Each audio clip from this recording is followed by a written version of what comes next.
Você acha que você escolhe os candidatos livremente? Olha, o cardápio que o sistema político oferece ao brasileiro nunca esteve tão cheio. Pelo menos 12 nomes disputam a atenção do país a cada ciclo eleitoral. Esquerda, direita, centro, ativistas digitais, uma aparente festa da democracia. Mas quando o cidadão comum senta à mesa, ele sente que só existe 2 pratos disponíveis. Por quê? Diante de tantas opções, a mente do eleitor se afunila sempre para o mesmo lugar. A resposta não está na política tradicional, mas em como a sua mente ela foi hackeada. Visto por analistas de dados e especialistas em comportamento humano, o que vivemos hoje é um experimento social em massa. A ciência política e a psicologia social têm um nome para esse fenômeno: afeto negativo. Nas urnas, o amor e a esperança foram substituídos pelo pavor absoluto. O eleitor contemporâneo, ele não escolhe um candidato porque se identifica com as suas propostas. Ele escolhe para garantir a destruição do candidato que ele odeia. É o voto de legítima defesa. Esse medo do pior cenário atua como uma força gravitacional. Ele engole qualquer tentativa de debate racional e transforma a eleição em uma escolha binária de sobrevivência. Se o medo empurra o eleitor para os polos, as regras do jogo garantem que ele permaneça lá. É a ditadura do relógio.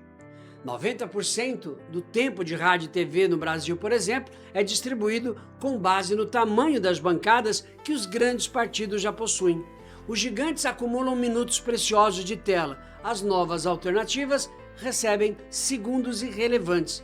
Sem tempo para se apresentar a um país de dimensões continentais, as terceiras vias tornam-se fantasmas digitais e invisíveis para o eleitor de massa.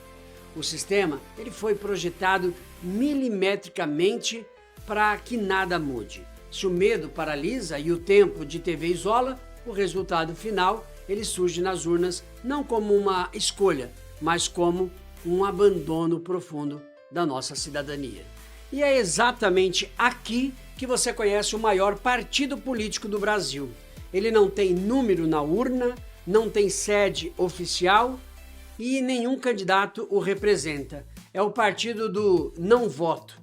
Em 2022, enquanto o país assistia à disputa mais acirrada da nossa história, decidida por uma margem estreita de 2 milhões de votos, um gigante invisível de quase 38 milhões de brasileiros simplesmente virou as costas para as urnas, votando em branco, nulo ou deixando de comparecer.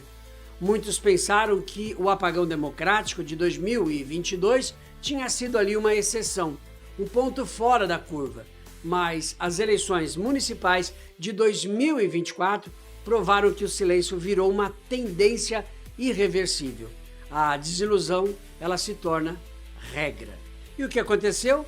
Na maioria das capitais do país, o fenômeno geométrico se repetiu de forma alarmante. Em São Paulo e no Rio de Janeiro, a soma de pessoas que não escolheram ninguém foi maior que a votação inteira que reelegeu os prefeitos. Matematicamente, as cidades passaram a ser governadas por líderes que não possuem a maioria real do apoio da população total. A apatia venceu o pleito. A taxa de abstenção, recorde nas eleições deste ano. Foi uma das maiores, na verdade, né, já registrada, perdendo só para a eleição de 2020, quando estávamos em plena pandemia. O número de eleitores que não votaram neste segundo turno foi de quase 10 milhões de pessoas. Isso equivale a 29,26% do total de eleitores aptos. Em 2020 de novo, hein, gente? Era pandemia. Essa taxa ficou em 29,53% do eleitorado. Os eleitores paulistanos estão entre os que mais se ausentaram neste domingo. 2,9 milhões, ou seja, 31%. Isso nos obriga a fazer a pergunta mais incômoda de todas. Aquela que os políticos tradicionais eles tentam esconder de você. E se toda essa maioria silenciosa resolvesse agir? E se amanhã esses 40 milhões de desiludidos e indecisos decidissem apertar o mesmo número nas urnas? O que aconteceria com o sistema que conhecemos? Olha, antes de respondermos a esta pergunta crucial, eu preciso te lembrar de algo importante. Se você sente que está preso aos mesmos ciclos, repetindo erros e carregando emoções que já deveriam ter ficado lá no passado, esse presente é para você. Olha, quem chegou até aqui terá acesso ao link na descrição para você poder baixar grátis o e-book Liberdade Interna. Portanto, não perca esta chance de transformação.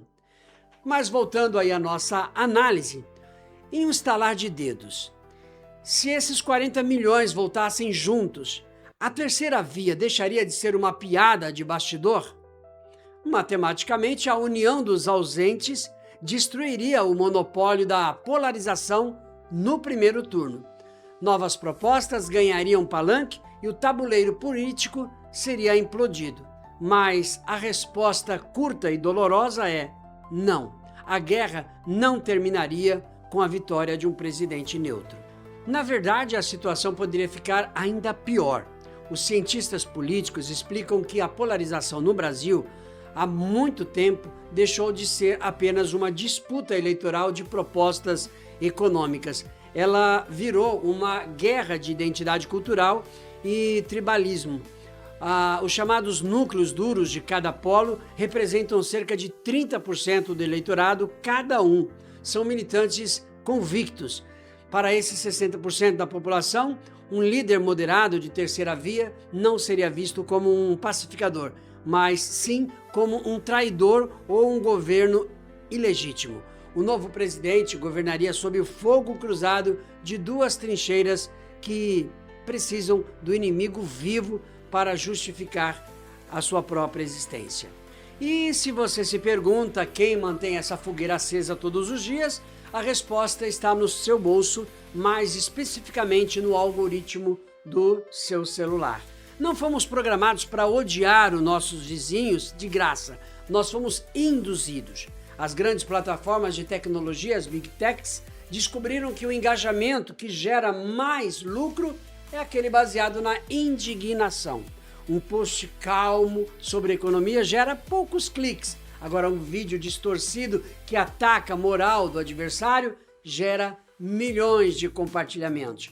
A polarização é um modelo de negócio bilionário. Fomos trancados em bolhas digitais onde o diálogo morreu para que o algoritmo ele continue gerando receita.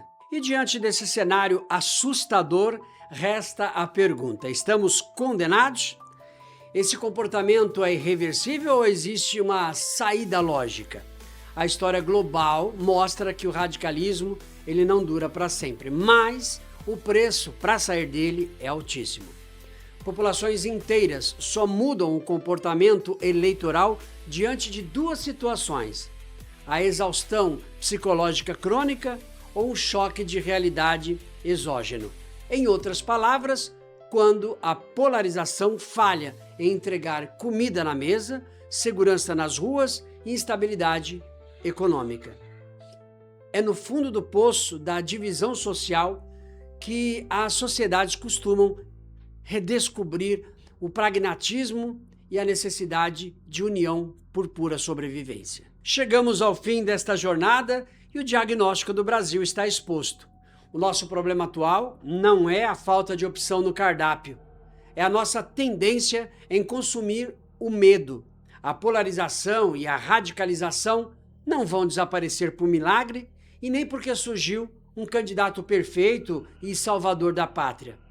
Eles só vão perder a força quando nós entendermos que a omissão não é uma escolha neutra. Quando você se abstém, quando você vota em branco ou nulo por pura apatia, você não está protestando contra o sistema. Você está apenas deixando que as duas minorias mais barulhentas e radicalizadas do país decidam o futuro do seu emprego, da segurança dos seus filhos e do destino da nossa nação. A chave para quebrar esse ciclo nunca esteve nas mãos dos 12 nomes que estão no palco. A chave sempre esteve na coragem de quem hoje prefere ficar no silêncio da plateia. O futuro do Brasil não é o que os polos dizem que vai acontecer. O futuro é o espaço vazio que a maioria silenciosa insiste em não ocupar. E olha, se você quer ocupar esse espaço de uma forma positiva na vida de alguém que você ama, quem pretende eternizar alguém especial com uma canção personalizada, eu quero lembrar que o link também está na nossa descrição. Você precisa conhecer o nosso serviço Eternize com Música. É super fácil, é barato e vai surpreender quem você ama. Gente, se esse documentário fez você enxergar a nossa realidade política por um ângulo diferente, não guarde essa reflexão só para você.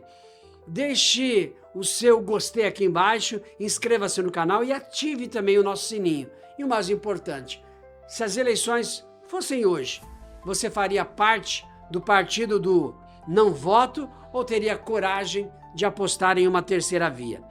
Vamos debater de uma forma racional nos comentários. Compartilhe esse vídeo. Canal NBS, a gente se vê por aqui. Um grande forte abraço e até o próximo conteúdo.